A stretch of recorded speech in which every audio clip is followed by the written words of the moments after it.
다신 분들은 문학 92쪽 펴세요. 여러분 92쪽 보면요, 김만중의 사신함정기라고 나와 있거든요. 사신함정기는 이거는 이제 어떤 이야기를 빗댄 거냐면, 말 그대로 이제 사시라는 사람이 나오는데, 우리 조선시대 때 숙종 때 있죠. 숙종 때 이야기인데, 그 숙종이 정치를 잘했다라고 이제 자자한 왕 중에 하나인데, 약간 여자 문제가 있었어요. 여자 문제 있어요? 자, 인현왕후와 이때 여러분 장희빈 이야기 들어봤나요? 장희빈은 알아요. 장희빈 이야기입니다. 그래서 여기서는 말 그대로 이 장희빈한테 이제 숙종이 빠져가지고 정신을 이제 못 차리고 있다가 이제 결국 어떻게 되냐면 인현왕후가 폐위됐다가 이제 나중에 장희빈의 악행이 다 드러나서 인현왕후가 다시 복이 되고 장희빈은 이제 사약을 받게 돼요. 근데 나중에 이제 장희빈의 아들이 이제 그 다음 왕 아니에요. 그 정도 확 전이에요. 슬프다. 아들이 이제 경종이 되는데, 이거는 뭐 이제 야사이긴 한데, 경종이 어렸을 때 몸이 좀 안 좋긴 하는데, 이 자기 어머니가 친모잖아. 자기 어머니가 그 사약받고 죽는 거를 직접 목격을 했다고 해요. 그래가지고 이제 좀 더 건강이 뭐 악화됐다 뭐 이런 소리가 있긴 한데. 우리 집은 건강이 악화돼요. 충격에. 쇼크. 그래서 그렇게 이제 오래 살지는 못해요. 그 이야기라고 생각하시면 됩니다. 그래서 이 이야기를 좀 빗댄 이야기에서 결과적으로 주제는 본처한테 잘해라, 이 내용이라고 생각하시면 됩니다. 전체적인 스토리 보고 본문 한번 봐볼게요.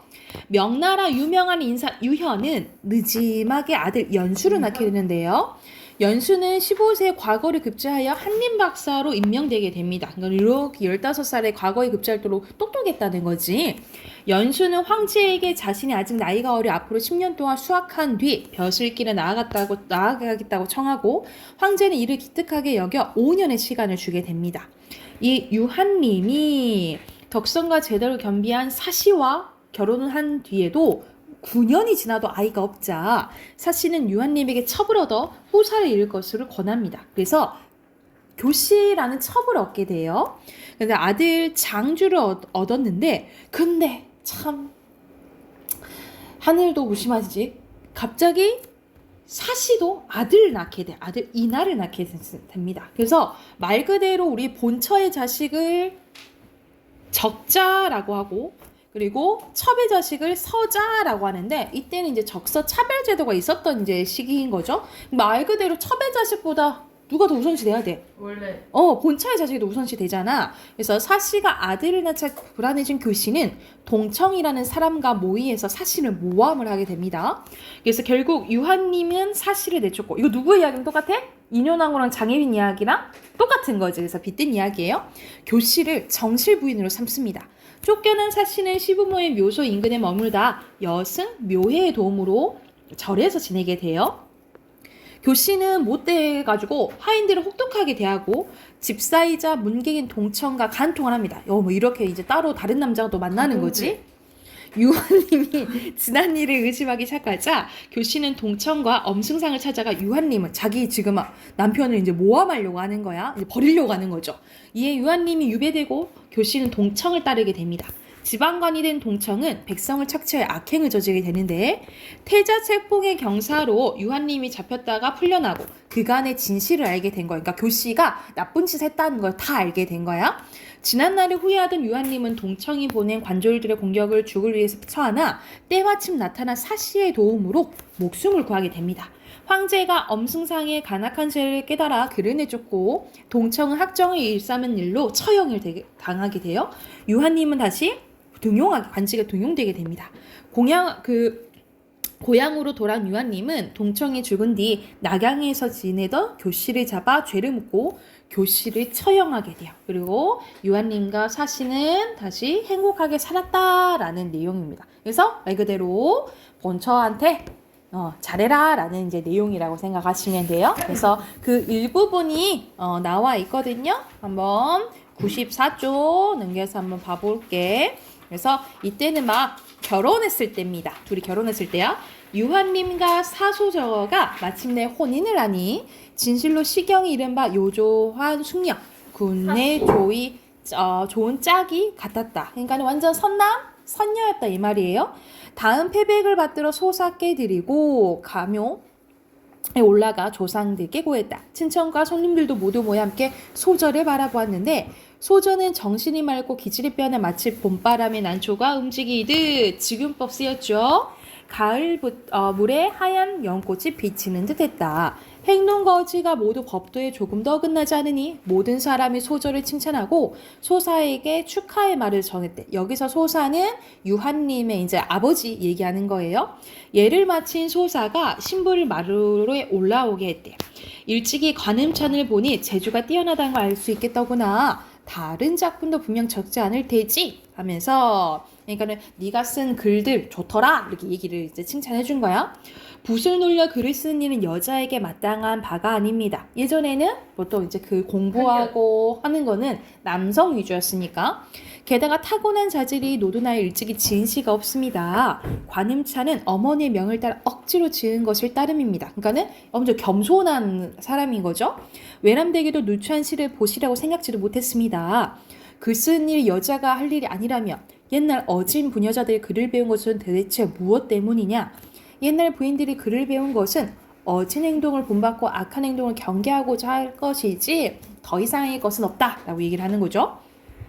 신부가 이제 우리 집에 왔으니 장차 어떻게 남편을 도와 바른 길로 이끌 것이냐 하니까 첩이 어려서 아버지를 여의고 어머님의 사랑을 받고 자랐습니다. 본래 배운 바가 없으니 어찌 밝은 물음을 받들어 답하겠습니까? 하지만 어머니께서 첩을 보내실 때 중문에 이르러 경계하고 말씀하시길 반드시 공경하고 반드시 경계하여 지아비의 뜻을 어긋나지 마라 하셨으니 그러니까는 이 남편 잘 받들어라 라고 얘기하셨다라는 거죠. 그 말씀이 아득하게 귓가에 오래도록 남아있습니다. 만약 첩이 마음을 다해 이을 힘쓴다면 큰 허물을 면할 수 있을 것입니다. 지아비의 뜻에 어긋나지 않는 것 실로 부덕이다만 만약 남편이 잘못된 행동을 하더라도 따를 것이냐 라고 얘기를 하니까 이를 말하는 것이 아닙니다. 옛말에 다른 말을 갖고 오는 거죠. 부부의 도리 또한 오륜에 속해 있다라고 했습니다.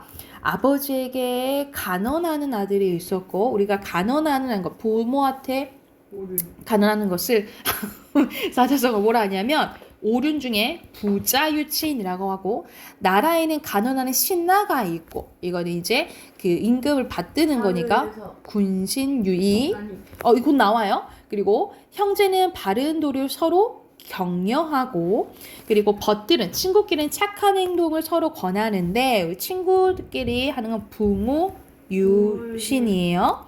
어찌 부부의 경우만 그렇지 않겠습니까? 맞아요. 부부유별.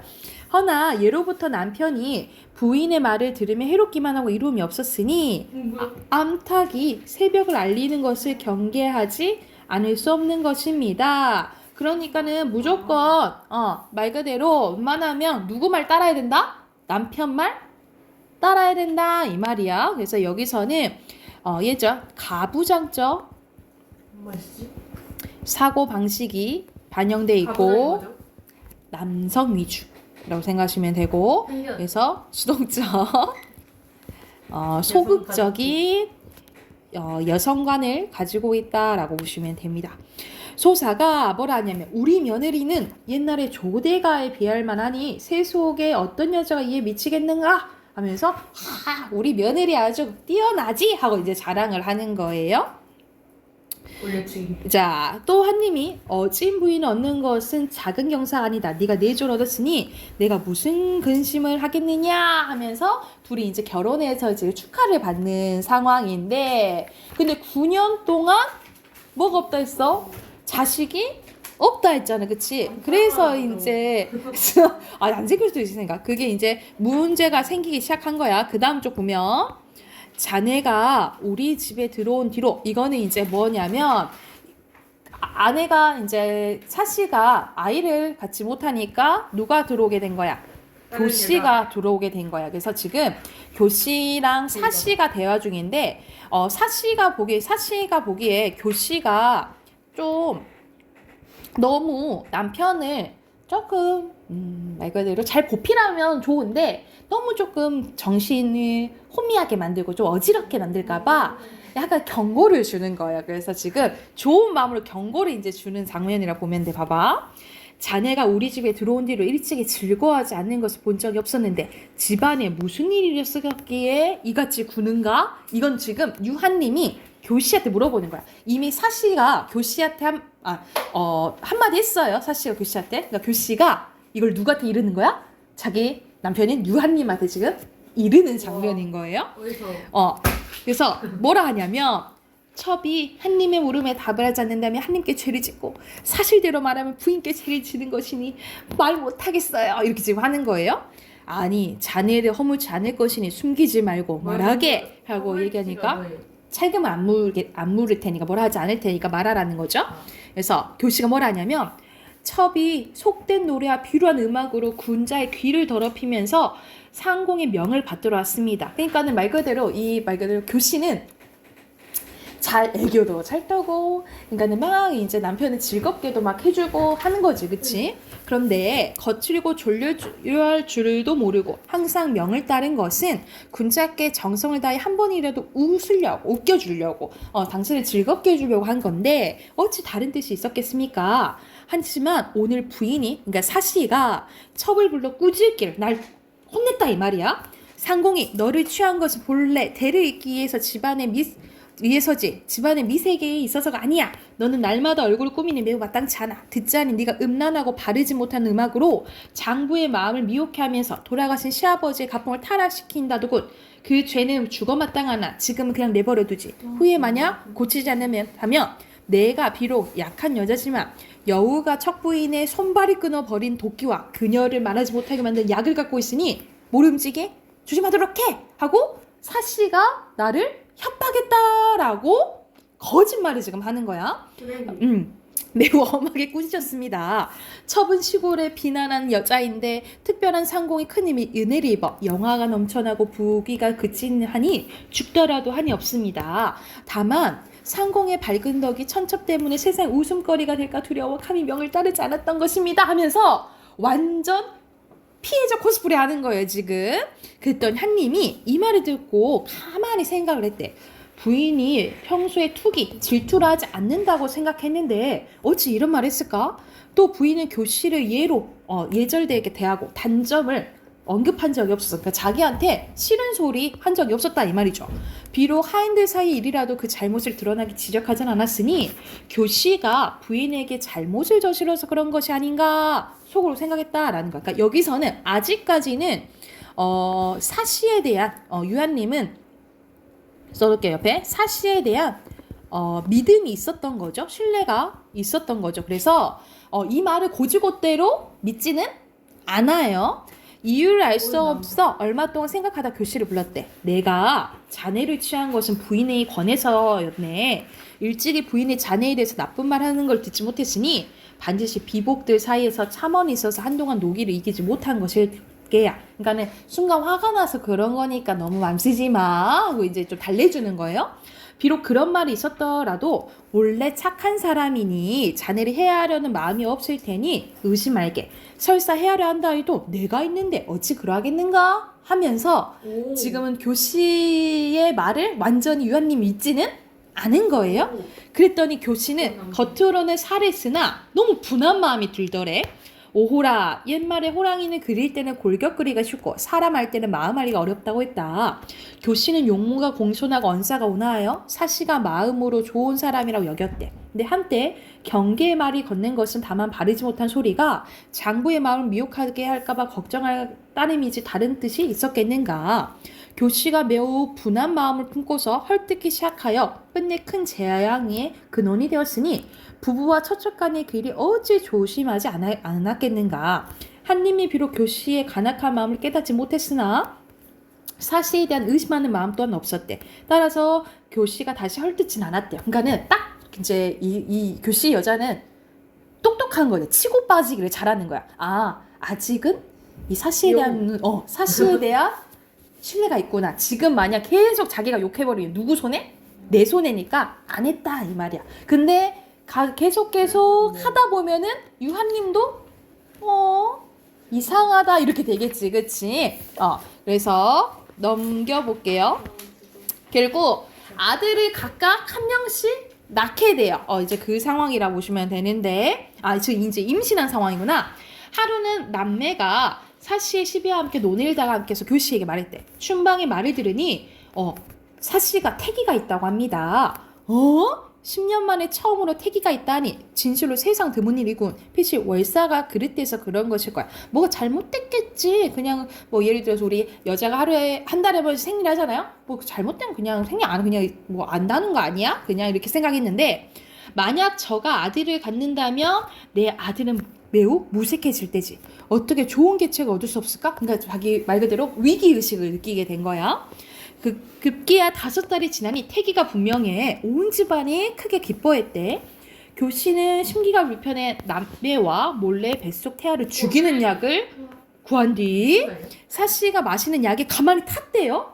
하지만 사씨가 마시다가 기운이 거슬려 토해내 그 계책은 이루어지지 않았대.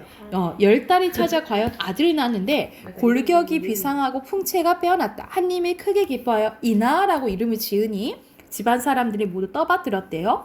교씨는 비록 불측한 마음을 품었으나 계책이 없어서 사씨에게 축하 인사를 하고 기뻐서 애지중지한 채였대요. 완전 겉과 속이 다른 거지, 그치? 한님과 사씨는 그게 진심이라고 믿었대. 이나가 점점 자라 하루는 장주와 함께 누워있고 마침 두 유모가 같이 놀아주고 있었는데 한님이 밖에서 들어와 두 아이가 노는 것을 보고 다가 어루만졌대. 이나가 비록 어리나 기상이 탁월하여 잔약한 장주와는 크게 달랐다는 거죠. 한님은 옷을 벗지도 않고 누굴 먼저 껴안았어? 이나를 먼저 껴안았대. 이 아이 이마 위에 뼈가 솟은 것이 돌아가신 아버님과 비슷하니 필시 우리 집안에 크게 할 것이야. 모름지기 조심하게 기를 거라 하고 갔다라는 거죠. 근데 요 또 밑에 시녀들이 문제야. 장주의 유모가 장주를 안고 들어가 교씨에게 통곡하듯 아랬다라는 거야. 한님께서 이나만 예뻐 주고 장주는 안 보고 하고요. 가서 잃은 거예요. 그랬더니 교씨가 내가 용모와 자태에서 사시와 짝할 수도 없고 솜씨 또한 저에게 미치지 못하지. 그러니까 말 그대로 난 그래 사시보다는 못났어. 게다가 처랑 첩이란 차이마저 있어. 다만 나에게는 아들이 있고 저는 아들에게 없어 내가 상고의 공경을 받았지. 허나 이제 저가 아들을 낳았으니 장차 그 아이가 이 집 주인이 될 것이야. 그럼 내 아이는 어디다 쓰이겠어? 사실 또한 비록 겉으론 인의를 베푸지만 화원에서 꾸짖음이 한 말은 분명 시기였어. 옛날에 자기가 했던 말이 그건 나한테 질투였다라고 생각하는 거야. 한님에게 한번 참소하긴 했으나 그의 마음이 사씨에게 두텁게 치우쳤으니 나의 앞길을 어찌 걱정하지 않겠어? 이에 다시 심랑이라는 사람을 불러서 상의를 했대. 심랑은 교씨에게 금은보배를 많이 받아 마침내 교씨의 신복이 되었는데 심랑은 간악한 음모와 사특의 흉기를 꾸미지 않은 적이 없었으나 일은 매우 비밀스러워서 아무도 알지 못했대. 그래서 이렇게 음모를 꾸면서 누구를 음해하는 거야? 이제 사씨를 이제 음해하게 되는 이야기라고 보시면 됩니다. 그래서 여기서는 선생님 아까 말했듯이 인현왕후와 장희빈 이야기를 빗댄 이야기라고 보시면 돼요. 그래서 여러분 앞에 여기 작품계가 주제 쓸게요. 여기서는 이건 한글 소설이야. 한글 소설이고 가정 소설이고요. 전지적 네? 가정? 네, 말 그대로 그 가정에 관련된 이야기. 전지적 작가 시점이고 주제 사씨의 높은 덕성과 그리고 권선징악에 대한 이야기입니다.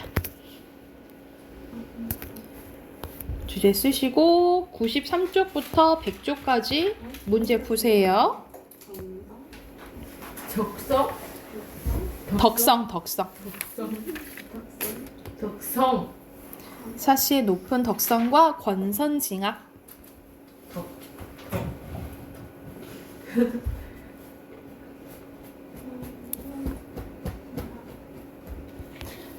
자, 93쪽.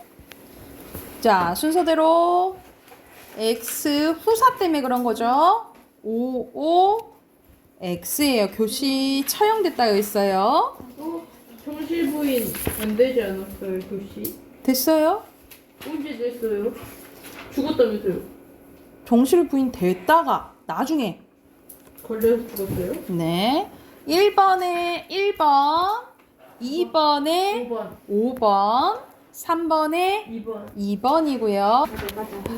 자, 4번에 적절하지 않은 거. 4번. 4번 땡. 5번.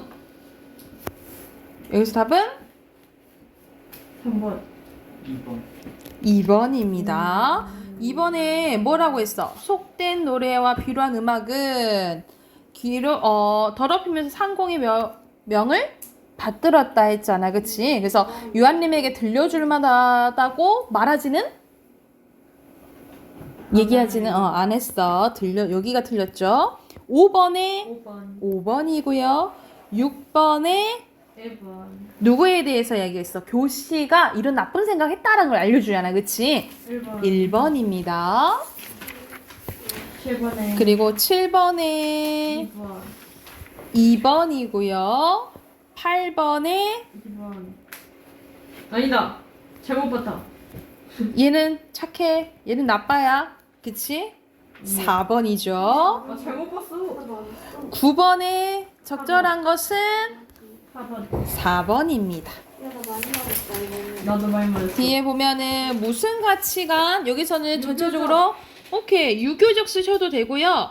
선생님 앞에서 말한 가부장적 가치관 쓰셔도 돼요. 그리고 오른쪽에 얘는 인. 악인 오케이. 잘했어. 그 다음에 겸손 남성 남성. 가부장적 유교 돼요. 여기서는 적자입니다. 유교 안 되죠. 여기선 북에 나왔으니까 가부장적 쓰셔야 될 것 같아요. 됐나요? 적자. 그리고 왼쪽 첩이에요, 첩. 나 가부장. 됐나요? 예. 첩. 자, 피문화. 첩. 88쪽입니다. 88쪽. 화학 부분 나와요. 화학이야? 화학은 괜찮아. 화학이랑 지구과학 나오네요. 지구과학도 괜찮아. 자, 5, 6 풀게요. 93 아니다. 95쪽까지 푸시면 되겠죠. 95쪽까지. 나안 좋은 거 같아 다시. 이렇게 묽은 줄 알아. 나트륨. 자, 같이 한번 봐봅시다. 여기서는 화학적 친화력에 대해서 나오네요. 자, 본문 같이 한번 보면 자연 상태의 산화구리에서 구리를 얻기 위해서 숯을 넣고 가열하는 방법은 옛날부터 사용해 왔는데 화학적인 관점에서 보면 이것은 산소가 구리보다 탄소와 더 잘 결합하는 성질을 이용한 것이래요. 그래서 18세기 이후 화학자들은 화합물을 만들 때 물질 간에 더 잘 결합하는 정도 이걸 뭐라고 하는데 친화력. 화학적 친화력이 있다고 보고 이를 이렇게 밝히기 위해서 노력을 했대요. 18세기 말 베리만은요. 화학적 친화력의 규칙을 밝히기 위해서 물질 간의 상대적 인력을 추론하려고 했는데 예를 들어 예시 나오네. 어떤 화합물 A에 비해서 B가 C에 의해서 쫓겨나지만 다른 물질 D에 의해서는 쫓겨나지 않았다면 A에 대한 친화력은 C, B, D 순이라는 거야. 그는 이와 같은 방법으로 그때까지 알려진 물질들의 친화력 표를 작성했대. 이를 받아들인 화학자들은 친화력 표를 정교해 가다 보면 어떤 규칙을 발견할 수 있을 거라 생각했다라는 거죠. 근데 이것만으로는 정확히 이 화학적 친화력에 대해서 밝히기는 어려웠대. 자, 시간이 흘러 19세기의 돌턴은요. 뭘 제안했냐면 원자가설을 수용하면서 변화를 맞이하게 되는데 베르셀리우스는 원자가 가진 전기적 성질을 친화력의 근원으로 생각을 하고 이전의 문제를 해결하려고 했대. 베르셀리우스는 당시 발견된 볼타 전지의 전극에서 기체와 금속이 분리되는 현상을 연구하여 원자는 플러스 마이너스 두 개의 전하를 가지고 있으며 마이너스 전하를 가진 원자는 전기력에 의해 플러스 전하를 가진 원자와 결합한다고 주장을 한 거죠. 그래서 이 이론은 다른 전하를 가진 원소끼리 결합하는 것은 잘 설명할 수 있었으나 같은 전하끼리 더 강하게 결합하는 걸 설명하기 어려웠대. 왜냐면 원래 같은 것끼리 우리 조금 밀어낸다고 생각하잖아, 그치? 그래서 근데 얘는 왜 더 같이 붙어있지? 하고 설명하기가 어려웠다 이 말이에요. 이 베르셀리우스가 해결하지 못한 문제는 20세기 이후 원자의 실체가 규명되면서 설명할 수 있게 되었는데요. 원자는 플러스 전하를 가진 핵과 마이너스 전하를 가진 전자가 정기적인 균형을 이루고 있는데, 그리고 이 핵 주위에는 일정 거리를 두고 전자가 들어갈 수 있는 여러 겹의 껍질이 있는데, 가장 바깥 껍질, 즉 최외각을 채우면 안정된 상태가 된대요. 그래서 우리 오른쪽 2번에 보면은 주위에 따닥따닥따닥 붙어있지, 그치? 이게 가득 차야지 안정된 상태라고 보시면 되겠죠. 이해됐어요? 최외각에 전자가 남거나 모자라는 원자들은 전자를 버리거나 얻어 이온이 됨으로써 안정된 상태가 되려고 한대. 이온들끼리 전기적 인력이 서로 결합할 수 있는데 이는 이전에 베르셀리우스가 설명했던 것이기도 하다. 그런데 최외각의 전자를 채우는 것은 원자들끼리 전자를 공유하는 것은 가능하대요. 최외각의 전자가 모자라는 원자끼리 전자를 공유하여 결합하면 두 원자 모두 최외각의 전자를 채워 보다 안정된 결합을 할 수가 있대. 그래서 현재는 화학적 친화력을 원자들이 보다 안정된 상태가 되려는 경향을 설명하고 있다라는 거죠. 그러니까 안정되려고 서로 붙는 거다라고 본다는 거죠. 그러면 여기에 대한 설명 보면 가장 적절한 것은 1번. 여기서는 18세기, 19세기, 20세기 화학적 친화력에 설명하는 게 달라지죠. 그쵸? 그래서 4번입니다. 그리고 2번에 여기서 적절하지 않은 것은 답은 몇 번일까요? 4번, 땡. 2번. 여기서 답은 5번이거든요. 그럼 5번은 어디가 잘못됐을까, 여러분? 가에서는 염소를 얻는 거예요? 얻는 게 아니잖아. 빼내요. 그치? 얻는 게 아니고 말 그대로 자기들끼리 붙는 거잖아요. 얘네들이 그냥 붙는 거잖아요. 그치? 가 때문에 틀렸네요. 자, 넘기면 사다리 완성하는 건데 이거 1문단은 요걸로 가야 되잖아. 그치? 그러면 이렇게 가게끔 만들어줘야겠죠. 그쵸? 위에 이렇게 하나 쓰시면 되고, 그리고 2문단은 뭐예요? 원자가설. 원자가설 아닌데? 무효. 물질과의 상대적 무효. 그러면 이렇게 왜요? 요렇게 가야겠죠. 요렇게 가야겠죠. 요렇게 하나 만들어 주시고, 그리고 3문단은 원자 실체. 가설로 가야 되니까 요렇게 만들어 줘야겠죠. 또롱 이렇게 가져야겠죠. 그래서 여러분 어떻게 쓰시면 되면 요렇게 하나만 그으면 요렇게 만들어 주시면 돼요. 하나 안 더, 틀렸어요. 이렇게 만들어 주시면 돼요. 자, 밑에 빈칸 넣을게요. 넘어도 되겠죠? 상대적 인력. 인력만 쓰면 되는데?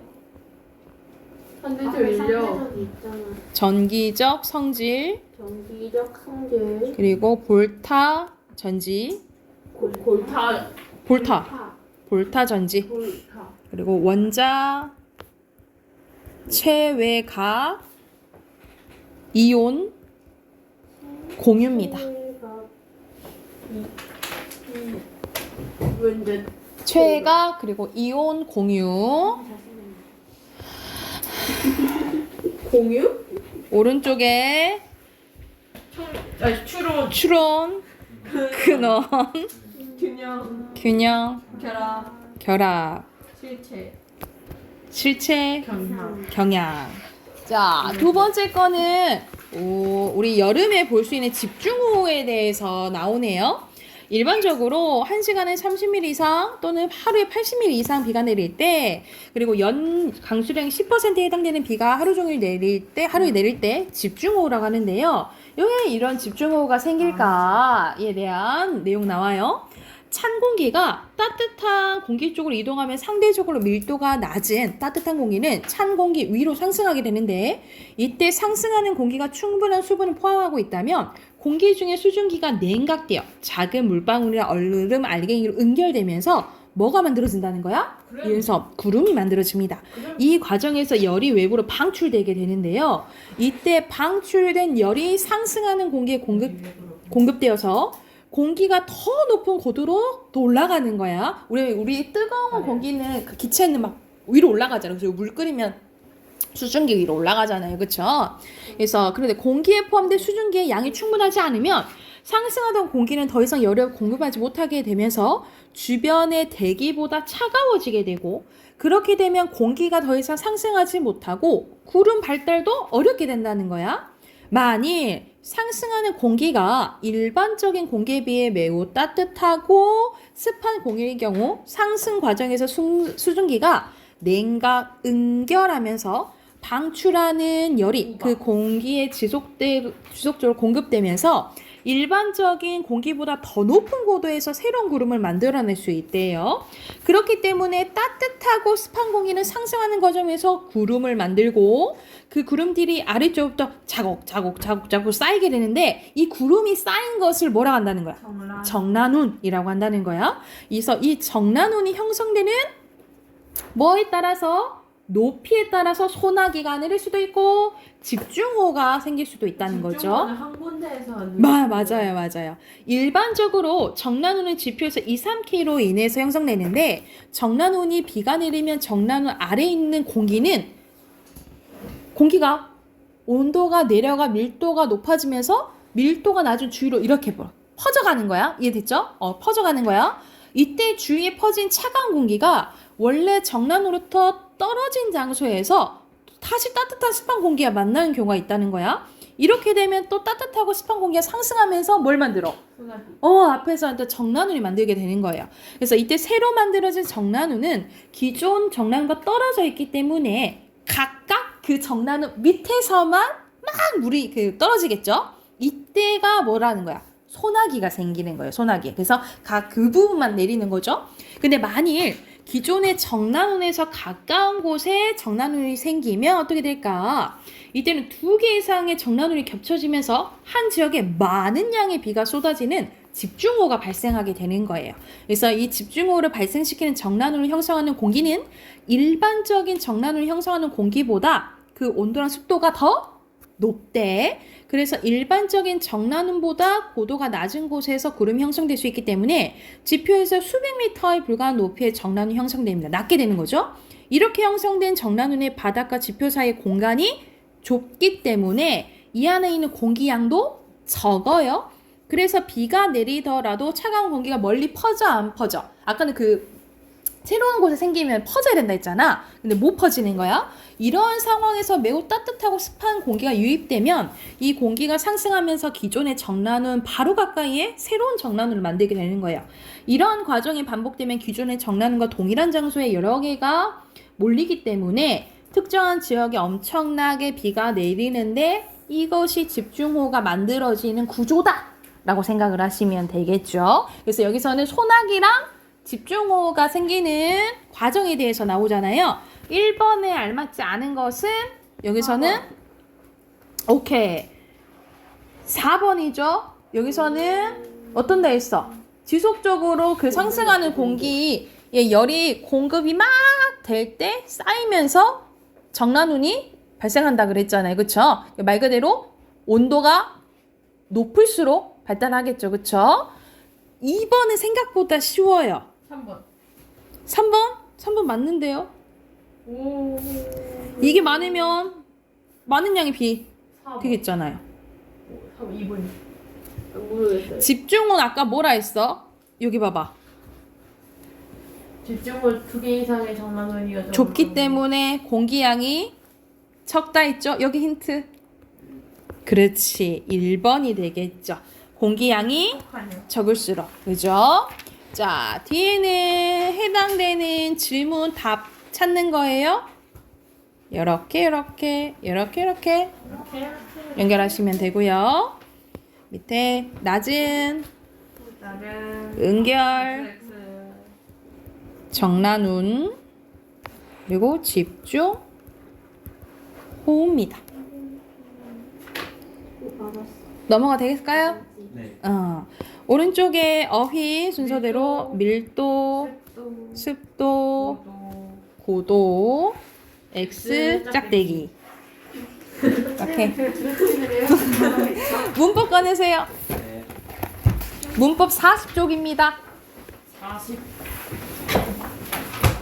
남방 45분인데 그냥 5분 안에 끝낼 수 있어. 이 책들하고 그렇습니다. 체험 수사 자, 우리 이제 앞에서 의문이 끝났고, 그죠? 이제 하는 부분이 품사인데요. 자, 이 품사는 우리 1학년 때 이제 배웠지만, 선생님 문법은 계속해서 쌓이는 거라 했지, 그치? 이게 기반이 되어야 돼요. 우리 앞에서 배웠던 의문, 품사, 그리고 문장 성분이 여러분이 개념이 확실하게 돼 있어야 돼. 여러분, 의문은 자음, 모음, 소리의 길이라고 했고, 품사는 여러분 우리가 대화할 때 사용되는 게 다 단어죠. 근데 이 단어가 엄청 많잖아. 이 단어를 나눠놓은 거라고 보면 돼. 이 나눠놓은 게 품사인데요. 그래서 사로 끝나요. 사로 끝나고 우리 이 끝나고 나중에 문장 성분 배울 건데 문장 성분은 문장에서 하는 역할에 따라 나누는 거라서 어로 끝나요. 그렇지. 어로 끝나는 우와. 거야. 그래서 품사랑 문장 성분이라 구분을 하셔야 돼요. 자, 먼저 품사 가볼게요. 여기 오른쪽에 잠깐 봐볼게. 자, 품사의 개념 나와 있지. 품사는 단어를 일정한 기준, 우리가 나누려면 기준이 필요하죠. 일정한 기준에 따라서 성질을 공통된 거리 모아놓은 거라고 보시면 돼요. 그래서 자, 우리 국어의 품사는 몇 가지면 총 9가지입니다. 팔품사는 영어예요. 팔품사는 영어고 국어는 구품사예요. 그래서 문장 성분 나중에 배울 때는 7개거든요. 그래서 여러분 구품사 7성분이라고 외우시면 돼요. 구품사 7성분이라고 외우시면 그치. 돼요. 자, 우리가 기준이 3가지가 있는데 형태, 기능, 의미예요. 뭐라고? 형태, 기능, 의미. 자, 형태는 뭐라고 생각하시면 되냐면 문장에서 쓸 때 형태가 변하냐? 안 변하냐? 상현이는 이름 상현이면 상현이는 계속 사현이야. 그치? 근데 예를 들어서 먹다는 먹니? 먹구나? 먹지? 하고 변한다 이 말이야. 그래서 상현은 불변어야. 변해요? 안 변해요? 안 변해요. 상현은 불변어야. 근데 먹다는 변하니까 가변어라고 보시면 돼요. 그래서 형태에 따라서는 2가지로 나눌 수 있어요. 크게 모든 단어는 불변어 아니면 뭐야? 가변어라고 보시면 돼요. 모든 단어는 뭐라고? 불변어 아니면 가변어예요. 그리고 기능은요. 기능은 하는 역할에 따라서 나눈 건데 총 5가지로 나뉘어집니다. 먼저 체험 봐볼게요. 체험은 체자가 몸 체자거든요. 우리 몸 엄청 중요하잖아. 그치? 그래서 주어, 나중에 주어, 목적어, 보어 역할을 하는 게 체언입니다. 그 체언에 해당되는 게 명사, 대명사, 수사고요. 자, 수식어는 수식 말 그대로 꾸며주는 말을 수식어이라고 해요. 수식어에는 관형사와 부사가 있습니다. 그래서 형용사는 서술을 해주는 거예요. 그리고 왜냐면 아름답다 이런 식으로 서술을 해줘. 자, 관계어는 뭐냐면 말 그대로 붙어서 뭐 단어와 단어의 문법적인 관계를 나타내주는 게 관계어인데 관계어에는 조사 하나가 있습니다. 조사 하나가 있고 근데 이 중에 여러분 여기 있는 건 다 불변어 얘기하는 거거든요. 불변어인데 여기 별표 자 조사 중에 이다가 있어요. 이다는 예외적으로 활용을 합니다. 활용은 변한다는 소리야. 그러면 얘는 예외적으로 가변어다라고 보시면 돼요. 원래 모든 조사는 불변어인데 뭐만? 서술격 조사 이다만 가변어다라고 생각하시면 돼요. 그리고 독립어는 혼자 쓰이는 거야. 혼자 쓰이는 거는 와 에그머니나 이 아니요 여보세요 이런 것들 다 감탄사 라고 생각하시면 됩니다. 그래서 여기까지 4개 했고 마지막 용언이에요. 용언은 보통 어떤 역할을 하냐면 서술하는 서술어 역할을 한다라고 생각하시면 돼요. 그래서 움직임을 나타내는 동사, 상태나 성질 나타내는 형용사. 그래서 의미로 나타났을 때 9가지입니다. 다시 한번 여러분 이 표가 머릿속에 있으셔야 돼요. 자, 나누는 기준은 크게 3가지 뭐야? 형태, 기능, 의미고 자, 형태로 봤을 때 몇 가지로 나뉘어져? 2가지예요. 불변어, 가변어. 그리고 기능으로 봤을 때 5가지야. 뭐 순서대로 체험, 수식어, 관계언, 독립어, 용어. 그리고 의미로 나눴을 때 우리가 알고 있는 구품사예요. 자, 체험에는 뭐 있어? 명사, 대명사, 수사. 그리고 수식어에는 관형사, 부사. 관계어에는 조사. 독립어에는 감탄사. 용어는 뭐 있어요? 동사, 형용사 있어요. 이게 머릿속에 표가 있어야 된다고. 이해됐죠? 다음 시간에. 다음 시간에. 시험 볼까? 아니. 저는 자신 있어요. 빨리 나가요, 쌤. 아니, 진도 다 나가고. 나오니까 다음 시간에 할게요.